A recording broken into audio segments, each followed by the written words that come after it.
আসসালামু আলাইকুম। কাস্টার্ড খেতে আমরা সবাই কম বেশি পছন্দ করি। তো আজকে একটি এখানে ভিন্নধর্মী কাস্টার্ড রেসিপি আমি শেয়ার করব আপনাদের সাথে, স্নোবল কাস্টার্ড। আশা করি আপনাদের কাছে এই রেসিপিটি ভালো লাগবে। ভীষণ মজার এবং খুব সহজেই তৈরি করা যায় এই রেসিপিটি। তো প্রথমে এটা তৈরি করার জন্য আমি ২ টো ডিম ভেঙে নিচ্ছি। এ পর্যায়ে আমি ডিমের হলুদ অংশটাকে আলাদা করে নিচ্ছি। খুব সাবধানে এটা করতে হবে। তো আমি এই হলুদ দুটা ডিমের অংশটাকে আলাদা পাত্রে নিয়ে তার মধ্যে দিয়ে দিলাম 1/2 কাপ চিনি, 1/2 কাপ দুধ, আর এখানে দিয়ে দিচ্ছি আমি 2 টেবিল চামচ কাস্টার্ড পাউডার এবং 1 টেবিল চামচ কর্নফ্লাওয়ার। আর এবার আমি সামান্য একটু আ দুধ দিয়ে, এখানে আমি লিকুইড দুধ ইউজ করেছি, এটাকে সুন্দর করে আমি মিশিয়ে নেব। ডিম, দুধ এবং কর্নফ্লাওয়ার সবকিছু যেন সুন্দর মতো মিশে যায়, সেভাবে আমি এটাকে খানিকক্ষণ মিশিয়ে নিচ্ছি। এই সমস্ত উপকরণগুলো সুন্দর করে মেশানো হয়ে গেলে এর মধ্যে আমি ১ লিটার দুধ অ্যাড করব। করে আমি এটাকেও আবার সুন্দর করে নেড়েচেড়ে মিক্স করে নেব। এ পর্যায়ে আমি এটা এক সাইডে রেখে দিচ্ছি। এবার আমি যে ডিমের সাদা অংশটা রেখে দিয়েছিলাম, ২ টো ডিমের সাদা অংশ, সেটাকে সুন্দর করে বিট করে ফোম তৈরি করে নিব। আর এর মধ্যে আমি ২ টেবিল চামচ চিনি ইউজ করছি। আর এটা একবারে দেয়া যাবে না। আমি ২ বারে এটাকে আস্তে, আস্তে দিয়েছি। দিয়ে আমি সুন্দর করে এটাকে ডিমটাকে ফোম তৈরি করে নিচ্ছি। তো আমার ফোমটা রেডি হয়ে গেছে। এ পর্যায়ে আমি যে এ দুধের মিশ্রণটি করে রেখেছিলাম সেটা আবার ভালো করে নেড়েচেড়ে নিয়েছি। কারণ নিচে এটা দলা পেকে থাকতে পারে।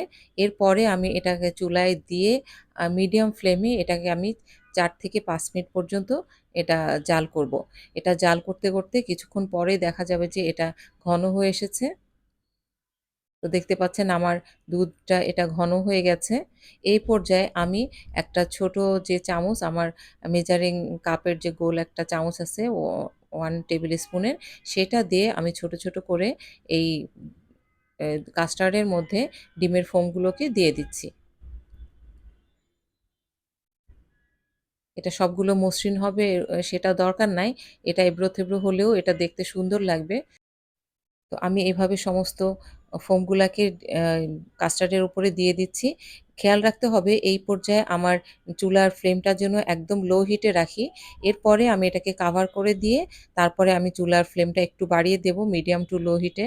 এটাকে আমি আবার ৩-৪ মিনিট ধরে একটু রান্না করে নেব। তারপরে আমি এটাকে হালকা হাতে একটু দুলিয়ে দিয়েছি। দিয়ে আমার ৩-৪ মিনিট পরে আমি এটাকে সুন্দর করে নামিয়ে নিলাম। তো দেখতে পাচ্ছেন আমার কাস্টার্ডটা রেডি হয়ে গেছে, স্নোবল কাস্টার্ড। এবার আমি এটাকে সুন্দর করে একটু গুছিয়ে নিচ্ছি। এরপরে আমি এটার উপরে কিছুটা আ কাজু বাদাম আমি কেটে রেখেছিলাম, সেটাকে গার্নিশ করার জন্য দিয়ে দিচ্ছি। তো এটা দেখতে ভীষণ মজার, মানে দেখতে এতটাই সুন্দর যে মানে খাওয়ার চেয়ে দেখাটাই বেশি ভালো লাগে। আর এটা খাওয়ার জন্য, এটা গার্নিশ করা হয়ে গেলে আমি এটাকে ফ্রিজে রেখে দেব। ৩-৪ ঘন্টা পরে যখন এটা ঠান্ডা হয়ে যাবে, সে পর্যায়ে এটাকে আমি সার্ভ করব। মেঘের মতো শুভ্র ও সুন্দর এই রেসিপিটা আশা করি আপনাদের ভালো লেগেছে। আপনি অতিথি আপ্যায়নে আপনার টেবিলের চেহারাটাই চেঞ্জ করে দিবে এমন একটা ডেজার্ট এটা। তো আজকে আমার ভিডিওটা এখানেই শেষ করছি। আবার দেখা হবে নিশ্চয়ই অন্য কোনো ভিডিওতে। আর আমার ভিডিওটা যদি আপনাদের ভালো লেগে থাকে, আমার চ্যানেলটা সাবস্ক্রাইব করে আমার চ্যানেলের সাথে থাকার অনুরোধ রইল। আবারও দেখা হবে নতুন কোনো ভিডিওতে, নতুন কোনো রেসিপি নিয়ে। সে পর্যন্ত ভালো থাকেন, সুস্থ থাকেন। আল্লাহ হাফেজ।